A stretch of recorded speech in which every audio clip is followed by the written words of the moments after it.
Hello and welcome to Finextra. I'm Thea George and I'm here with Leda Glyptis of Sapient. We're at Cybos 2016 in Geneva and we're talking about FinTech. Leda, thank you for joining me. Thank you for having me. So, do you think the definition and role of FinTech is evolving? Absolutely. It is evolving in so many different directions and so quickly that very often it's a catch-all term that means so much that it ends up meaning very little. It often encapsulates all startups that work in the financial technology space, all financial technology providers, some of which are huge and very well established, but it also emergent technology tends to fall under that bracket, which means that at any one time it could be talking about phenomena so complex and so different that it becomes almost unhelpful as a term, although it has served a very, very powerful purpose in getting us here talking about technology in a very different way. And how do you think the FinTech scene is being impacted by the emerging technologies that you mentioned? It is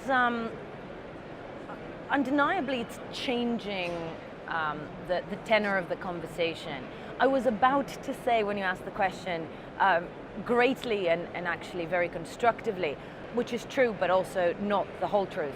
So I do think that the emergent technologies, both the brand new capabilities like the blockchain or technologies that are increasingly brought into their own in financial services like APIs, they have opened up the conversation that has given startups more access, greater visibility of the work they're doing, but it has also meant that the conversation has become closer to home for the financial services providers, the incumbents, the big players. It is about viability of value chains, it's about service design, how you get from A to B to deliver what your client needs, and where a couple of years ago, a lot of the engagement with innovation was cultural and startup focused. Increasingly, the FIs are looking to learn from the ground up and reinvent themselves from the ground up. They don't stop collaborating and learning from startups, but they are actually looking to do quite a lot more themselves. So the landscape is changing for the startups, and although there is much more interest in their space, there are many more of them, and there's much more competition for the headspace and the funding. How well do you think financial institutions have done so far in leveraging the technologies that FinTechs are bringing, and what more do you think they need to do? There has undeniably been a maturing of the conversation. Last year's Cybos, when we were talking about APIs, it was almost an undersubscribed session.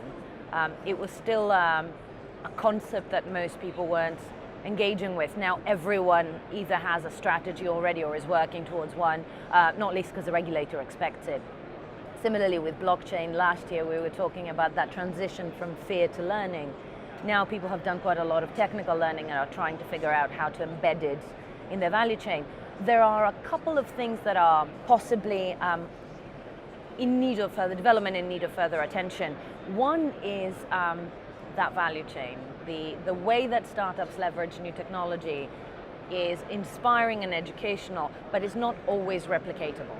When you come with no legacy infrastructure and set up a single purpose vehicle to do one thing and do it exceptionally well, the mindset is different, the organization is different, the margins that you accept as acceptable are different and invariably lower, which means that that is not necessarily a business model that can be replicated by a bank, or at least not as things stand.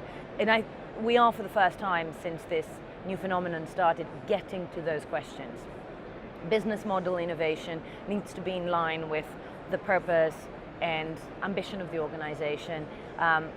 It's not just a question of sizing and streamlining, it's a question of redefining what it is you are as an organization and how you want to deliver it. The second area, which impacts actually both big organizations and small, is that we have seen a lot of POCs, which have been great for learning on the FI side and great for both engagement and learning, and also getting a little bit of money through the door for the startups. But we are also seeing that quite a lot of those POCs don't translate into anything further. They are often learning vehicles for the banks, and rightly so. They're also often negotiation vehicles in that they've learned from everything we've been saying over the last few years, experiment, learn. So they do a POC, they take the learnings back to the board, but what they choose to do with whatever it is they learned doesn't necessarily translate into an engagement for the startup. And what we see every year at Sibos is that the numbers of startups are going up and up and up. But we're also hearing the bankers talk about margin compression and a squeeze. And the two need to be streamlined, not artificially, but for the benefit of all. Because if the market can't sustain all the inputs, it's just going to make life very difficult for some entrepreneurs down the line. So there is a realization around us these last few days that we need to get to a sustainable cadence. The explosion of activity and learning has been amazing and it won't stop, but the pattern of engagement and interaction needs to get stable and sustainable. Leda, thank you. Thank you very much for having me. And thank you for watching.